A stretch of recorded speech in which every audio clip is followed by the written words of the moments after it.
এই যে সেপ্টেম্বর মাস চলতেছে, 26শে সেপ্টেম্বর আসতেছে। 26শে সেপ্টেম্বর নিয়ে তুমুল আলোচনা সমালোচনা। অনেকে বলতেছে 26শে সেপ্টেম্বরে বাংলাদেশ পৃথিবীর ভেতরে সবচাইতে ধনী দেশ হয়ে যাবে, মানে বাংলাদেশ নাকি পৃথিবীর ভেতরে সবচাইতে ধনী হবে। আবার অনেকে ফেসবুকে লিখতেছে 26শে সেপ্টেম্বরে শেখ হাসিনা বাংলাদেশের ভেতরে চট করে ঢুকে পড়বে। জোরে বলেন কি করে? আপনারা কয়েকদিন আগে একটা টেলিফোন আলাপ ফাঁস হয়েছিল, শুনেছেন? হাসিনা বলেছিল তার এক ছুটকে ফাটকে কর্মীকে যে আমি দেশের আশেপাশে আছি, চট করে ঢুকে পড়বো। আমরা হাসিনাকে বলতে চাই, আপা আপনি চট করে ঢুকে পড়েন, বাংলাদেশের 18 কোটি মানুষ ঝাঁটা আর জুটো নিয়ে আপনাকে হাদিয়ে দেওয়ার জন্য রেডি আছে। এ কথা কন না কে? কিন্তু আমি আপনাদেরকে একটা কথা বলতে চাই, 26শে সেপ্টেম্বরে কি হতে চলেছে, কি হবে 26শে সেপ্টেম্বরে, এই সম্পর্কে আমি নেটের মধ্যে সার্চ দিয়ে দেখলাম। আসলে 26শে সেপ্টেম্বর ঘিরে এক মহাপরিকল্পনা চলতেছে। যুবকদের ইমানকে ধ্বংস করে দেওয়া হচ্ছে। আপনার টেলিগ্রাম ভিত্তিক একটা তারা জুয়া বের করেছে, ক্যাসিনো জুয়া, হামস্টার কমব্যাট তার নাম। যেই জুয়া খেলার মাধ্যমে যুবকেরা মোবাইলের ভেতরে একটা অ্যাপের মাধ্যমে জুয়া খেলে তাদের অ্যাকাউন্টে কিছু কয়েন যোগ হচ্ছে, কিছু পয়েন্ট যোগ হচ্ছে। তাদের বলা হয়েছে 26 তারিখে যার যত কয়েন আছে প্রত্যেকটা কয়েন আর পয়েন্টের ভিত্তিতে ডলার আর টাকা দেওয়া হবে। তার মানে টাকা পাইয়ে তোমরা কোটিপতি হবা, আর কোনো টেনশন নাই। আজ থেকে 10 বছর আগে বাংলাদেশে ডেস্টিনি নামে একটা কোম্পানি আসছিল, আপনাদের কি মনে আছে? এমন ভাবে এসে মাথা ওয়াশ করছে, বিশাল বড় বড় এরকম ফাইল বার করে বলে এই যে সিঙ্গাপুরে একটা বাগান দেখা যাচ্ছে, এই বাগানের মালিক আপনি যদি একটা অ্যাকাউন্ট খোলেন। কথা কর না কে? কয় ডান হাত আপনার, বাম হাত শ্বশুরের, তারপরের ডা তার, বলে বুঝতে চাচ্ছে পুরো পৃথিবী তোমার। 1 মাস পরে দেখা গেল সিঙ্গাপুর আসিয়া তো দূরের কথা, ডেস্টিনির অফিস পর্যন্ত আউট হয়ে গেছে। কথা কর না কে? আমি যুবকদেরকে সচেতন করতে চাই, 26 তারিখের আশায় তোমরা জুয়া খেলতেছ, ক্যাসিনো ভিত্তিক জুয়া। 26 তারিখে কোটিপতি হবে, চাঁদে জায়গা কিনবে, বড় লোক হবে, ওই ধান্দা বাদ দাও। 26 তারিখে তোমরা বড় লোক হবে না, বরং তোমাদের নামটা জাহান্নামের খাতায় লেখা হবে। তার কারণ বলেন তো, জুয়াকে হারাম করেছে কে?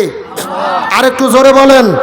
আল্লাহর কোরআন বলেছেন ইন্নামাল খামরু ওয়াল মাইসির ওয়াল আনসাব ওয়াল আজলাম রিজসুম মিন আমালিশ শাইতান ফাজতানিবুহু লাআল্লাকুম তুফলিহুন।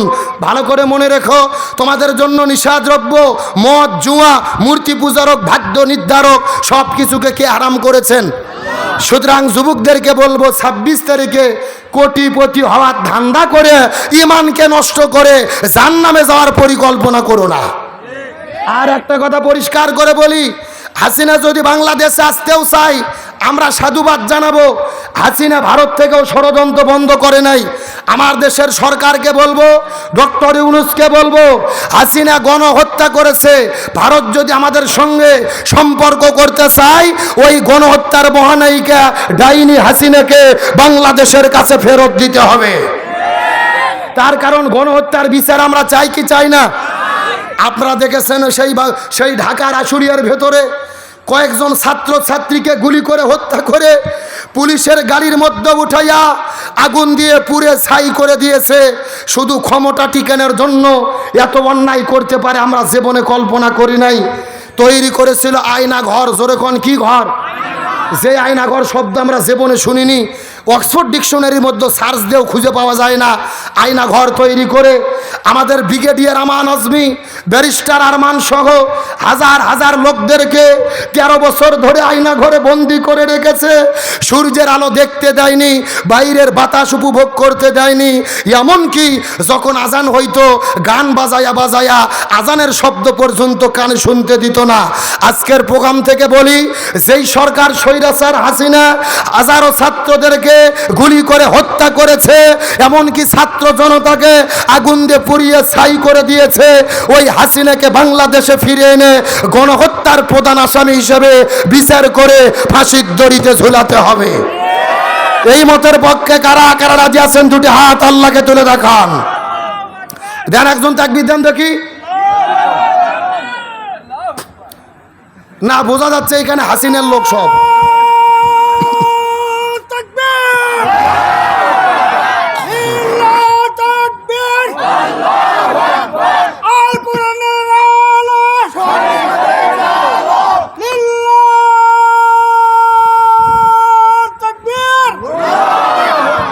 আল্লাহ কবুল করুক, বলেন আমিন। এবার চাচাই ভাইকে এক কাপ করে চা দেন তো।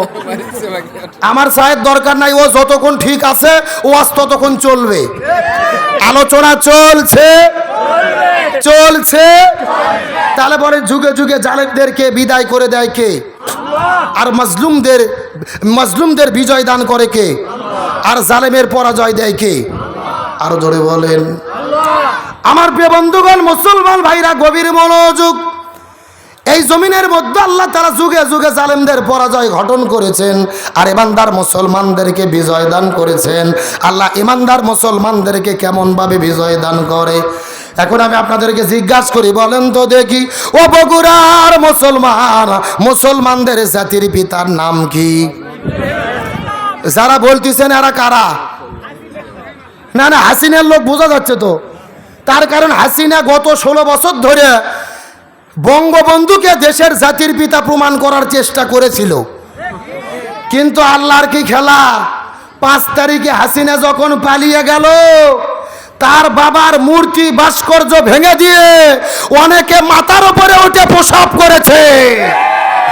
কার ফয়সালা? কার খেলা? হাসিনার কোনো না কোনো দিন পতন হবে, এটা আমরা জানতাম। কিন্তু হাসিনা পালানোর পরে দেশে যে আওয়ামী লীগের নামগন্ধ থাকবে না, আর বঙ্গবন্ধু মাটির সাথে মিশে যাবে, এতটুকু মনে হয় আমরা আশা করিনি। কথা কন না কে? মানে আমরা যতটুকু আশা করিনি, আল্লাহ তার চাইতে বেশি দিয়ে দিছে। তাহলে চিৎকার করে বলেন, মুসলমানদের জাতির পিতার নাম কি? কে বলেছেন? আল্লাহ রাব্বুল আলামিন বলেন, মিল্লাত আবিকুম ইব্রাহিম ওয়া সাম্মাকুমুল মুসলিমিন। আল্লাহ তাআলা ডাকতে বলেন, হে পৃথিবীর মুসলমানেরা, মুসলমানদের জাতির পিতার নাম হলো হযরত ইব্রাহিম আলাইহিস সালাম, আর আমি তার মাধ্যমে তোমাদের নাম রেখেছি মুসলমান। কথাগুলো সুন্দর করে বোঝার চেষ্টা করবেন। আমাদের জাতির পিতা হযরত ইব্রাহিম আলাইহিস সালাম দিনের দাওয়াত দেওয়ার জন্য যখন নমরুদের কাছে গেল, নমরুদ ইব্রাহিম নবীর তো দাওয়াত গ্রহণ করে নাই, বরং ইব্রাহিম নবীকে ধ্বংস করে দেওয়ার জন্য ইব্রাহিমকে আগুনের মধ্যে ফেলে দিল। ওই নমরুদের অগ্নিকুণ্ডের ভেতরে ইব্রাহিম আলাইহিস সালাম 1 নয় 2 নয় 40 দিন পর্যন্ত ছিল। জোরে বলেন কত দিন? আরো জোরে। এখন আমি আপনাদেরকে জিজ্ঞাসা করি, বলেন তো দেখি, ও বগুড়ার মুসলমান, ইব্রাহিম আলাইহিস সালাম যে 40 দিন পর্যন্ত আগুনের মধ্যে ছিল, ইব্রাহিম নবী কি চোর ছিল? ডাকাত ছিল? নারী ধর্ষণ করেছিল? তাহলে ইব্রাহিম নবীকে কেন আগুনের মধ্যে ফেলে দেওয়া হলো? কালেমার দাওয়াত দেওয়ার জন্য, হক কথা বলার কারণে।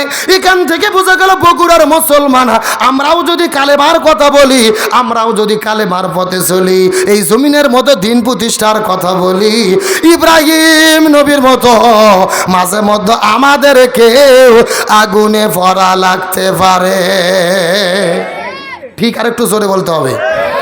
এই ইব্রাহিম নবীর ওপরে যখন অত্যাচার নির্যাতন বেড়ে গেল, আল্লাহ সুবহানাহু ওয়া তাআলা এই নমরুদকে জমিন থেকে বিদায় করে দেওয়ার জন্য এই জমিনের মধ্যে একটা জন্তু প্রেরণ করেছিল, যার নাম কি? আরো জোরে বলেন। আল্লাহ তাআলা কোয়ে ফাঁকের সুরঙ্গ থেকে মশা পাঠাইয়া দিল। সমস্ত মশার ভেতরে এমন একটা ভিনভিনানি শব্দ দিয়ে মশাগুলো আসা শুরু করলো। 11 লক্ষ সৈনিক শহীদ হয়ে গেল। ওই 11 লক্ষ সৈনিক বিদায় নিয়ে চলে গেল। ওই নমরুদকে বিদায় করার জন্য একটা ন্যাংরা মশা নমরুদের লাকের মধ্য দিয়ে আল্লাহ ঢুকাইয়া দিল। চিৎকার করে বলেন আল্লাহু আকবার।